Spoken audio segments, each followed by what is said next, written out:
welcome back to my channel. Today I've got a sympathy card to share. These are cards that we don't like to make and we absolutely hate to give, but they are a necessity, so I wanted to have one ready in my stash. For this card I am using the Hello Spring multi-layer stamp as well as color Hive inks. Now what's nice about these multi-layer stamps from Maker Forte is they're all very easy to line up, and I'm showing you that they are numbered and they all have a process.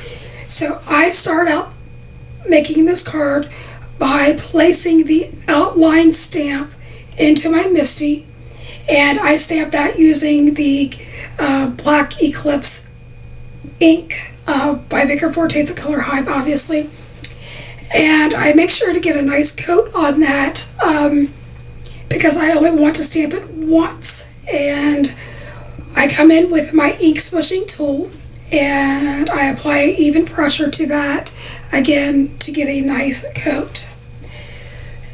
Once I am finished with that, I come in with my heated tool to dry it because I'm going to put multiple layers of ink on there, so I just don't want any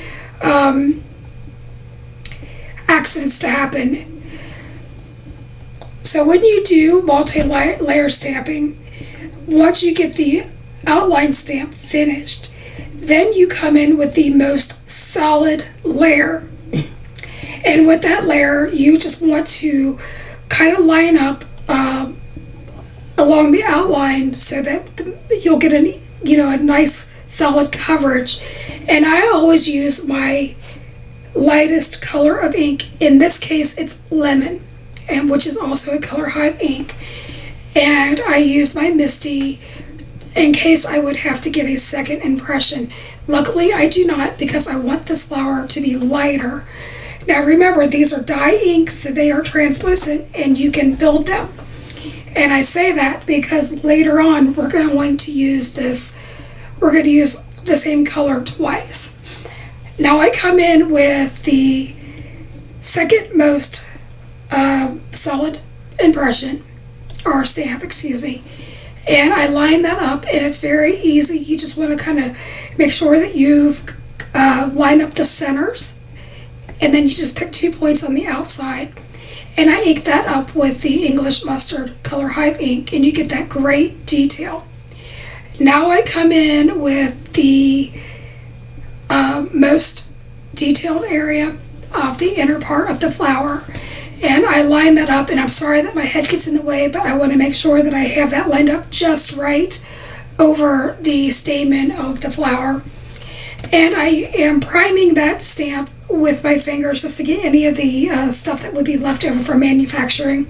We also have a primer spray that you can use. And I ink that up with the exact same English Mustard. And you'll see that there's not a lot of variation between the two layers when I open the door. To fix that, because I said that these are translucent colors, I come back in and I do a second coat of the English Mustard using the MISTI, which is nice because if you have a MISTI, you don't lose your placement. So then I go in and I apply even pressure with that. And when I reveal that, you're going to see that that's much darker. Now remember, these will dry back a little bit, but that's okay. Now we are coming in with the leaves. And the exact same thing goes, we do the same process. We already have that outline because it was one big stamp. I am now taking the most solid stamp for the leaves, place that in my MISTI, get it lined up, prime it with my fingers, and then I come in with the Cotswold green ink. And again, I make sure to get a nice coating of that, and I lay that down using my MISTI. And you're going to notice that that just lines up perfectly. And after using the ink smushing tool, I've got a perfectly inked leaf. I love this. Now I am coming in with the second most solid stamp, and I'm lining that up. You're going to see me kind of messing with that. There is like a little triangular part of the leaf, and that's the inside of the leaf. So I come in with palm tree and I ink that up, and you're going to see that that creates a very nice dark layer when the palm tree and the Cotswold green mix, which is going to give you the illusion of a 3D leaf. I just love the way this comes out. And there's also one more layer of leaves that I will do here in a second, but I opt to do the stem. And I line that up between the outline, and I decide to go in with the Cotswold green again, because that is my primary color of my foliage. Now you're seeing me come in with that innermost part, and I come in with a Cotswold. I didn't want to use palm tree. I wanted a little bit of variation, so I opt to come in and stamp that twice. And by layering the two colors of Cotswold, you get a nice dark area with a highlight, and I love the way that comes out. Now you're going to see that there's a little bit of a white area where I didn't line up everything perfectly. I think that's kind of the charm of these stamps. It kind of gives you an artistic feel to it, kind of a painterly feel, and I'm absolutely okay with this. Now to finish off the inside or the stamen of the flower, I come in and I bring in the red lassiter, which is a dark orange, and I ink up the stamen so that I get a deeper version. If I had used that English mustard, I would have had to go in with like 5 coats. That's why I opted to do the orange, because typically the stamen are darker, and usually they are like a brown or a orange color. Now there's one little crescent in there. I don't know that you can see it on camera, but it's the very last layer. So we're looking at about 5 layers, and I do ink those twice so that we get some variation. The exact same process that we have been doing. Now I'm changing it up just a little bit. I am coming in with some colored pencils just to put some fine details in. This is absolutely not a necessary step. It's just something that I like to do.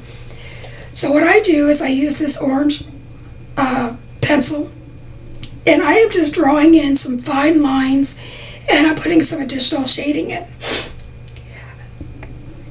And to be honest with you, I don't think that this pencil showed up much unless you have it like, you know, close up where you can see it. So on camera, it seems like it's a lost detail. But ultimately, I do decide to come in with a brown, like a kind of a beige brown pencil. And that's where I go really dark around the inside of where the stamen is to give it this 3-dimensional, really deep look. And then I do the fine flicking lines throughout everywhere where that dark English mustard is. And by doing that, you're giving the, you know, like when you look at a petal of a flower, you'll see all the different veining throughout it and the different color variations, or even the wrinkles of the flower. And that is what I am attempting to do. Now, if I really wanted to go hog wild with it, I would have come in with a dark yellow and do some striations throughout the entire flower. For me, if that wasn't something that I found necessary, but if you are a colorist or that floats your boat, absolutely do that. On occasions, I will do that. In fact, I do it a lot when I color with markers. But for this, I just wanted to show multi-layer stamping and to show how easy it is to get a very quick card. So if I had left out the color pencil work on it, we would have already been almost done with this entire video and this card. But for me, I enjoyed the process, and I hope that you do too. So once I'm finished with that, I bring in the hexagon burst stencil, and I layer that up on my glass board magnetic craft mat. And I already have pixie spray on the back of that stencil. I have that on there from a previous application. But I do make sure that that's stuck down because it is an intricate stencil. From there, I decide to come in with my Blue Moon color Hive ink, which is my second favorite color, As you all know, Vegas Strip is my life, but we're using Blue Moon because I felt like the Vegas Strip probably would have been a little too dark. So if you have stuck with me so far, I want to say thank you. And I want to say thank you to all of my new subscribers. And if you have stuck with me, I would really love it if you would give me a thumbs up, a like, and a comment, because that makes the videos seen more in the algorithms of the YouTube world. And if you have any questions, I do come back and I read all of the comments, and I do leave you a message in return. Now you're going to see that when I do this reveal, that it's a very subtle inking, and I love this. I almost wish that I had stopped, but because I am me, I can never stop. That's just the true fact of it. So once I reveal this, I decide to do more inking with the Blue Moon ink. And using a blending brush, I start coming in with a vignette, and I love the way that this gives a darker blue, and it also, where the ink already is, it just layers on top, right? So you're getting more texture. But because I am me and I am a klutz, you're going to see that I put my finger right in there. And so I attempt to ink and ink and ink, but as I just got done saying, the more ink you put on top of ink, the darker it gets.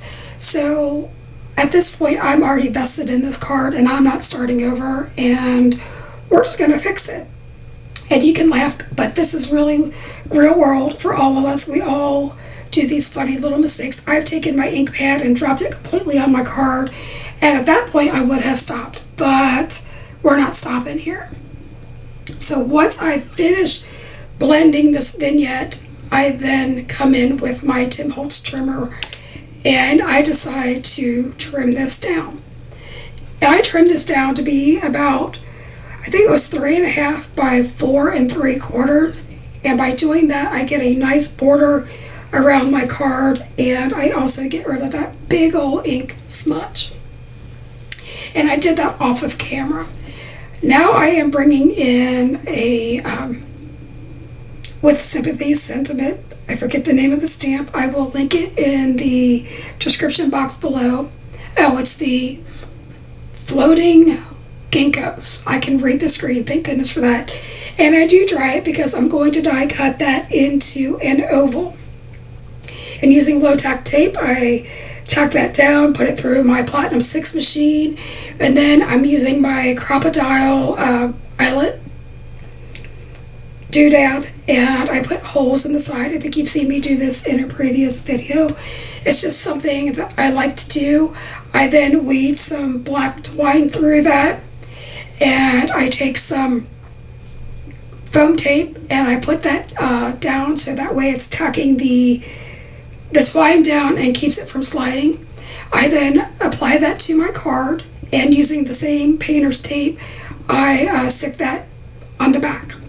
I then take another piece of black twine and I make a simple bow.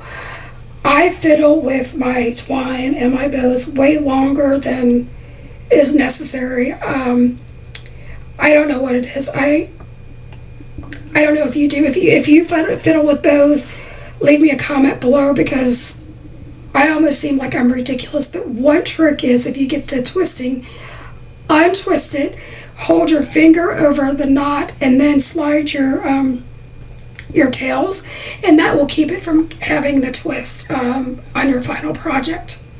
I then come in with a piece of double-sided adhesive foam, and I put that on the back, and then I come in with my Barely Art glue and put that down. Now the glue itself is not necessary, but if you put down some wet glue, no matter what brand you put down, you then have some slide time. So if you go to put it down on your matting layer and you don't get it straight, you then can wiggle it. If you just go down with that double-sided adhesive foam, it's stuck like Chuck forever, and it's impossible to tear up. So that's just a little tip. I also do the exact same thing. I use my Barely Art glue, and I glue down the entire card front panel onto an A2 size side folding base. Now, using my dimensional glue from Maker Forte, I am coming in with the end of a paintbrush. It's plastic. That's the reason I chose it over wood, just so that it would wipe off easier. And I am dipping that into the actual glue, and I'm dotting that on top of the stamen. And the reason I'm doing that, you could use a stylus, or you could use the end of a paintbrush, whatever you have, or you could even use your crafter's wand. That might be too fine of a point, but I'm ultimately going to come in with some copper penny glitter that I have in my stash, and I love all the glitter and shine and shimmer that this provides. This might seem like a tedious step, but in the final pictures, I think it makes the card. So you have to let me know in the comments below what you think of the glitter. Now, you know that all things glitter makes my skin crawl, and it's a big deal when I get glitter out. So yeah, I really think that this card needed the glitter to Sam. Anyhow, I do add some teal gems from my stash, and I apply those with the Barely Art glue and my crafter's wand. I didn't leave all of that in for the sake of time, and right now we are looking at the very final pictures of my card. We're zooming in and out so you get the full effect. And again, if you stayed with me, please like and subscribe, and until next time, friends, keep crafting. Bye bye. Be safe, be blessed.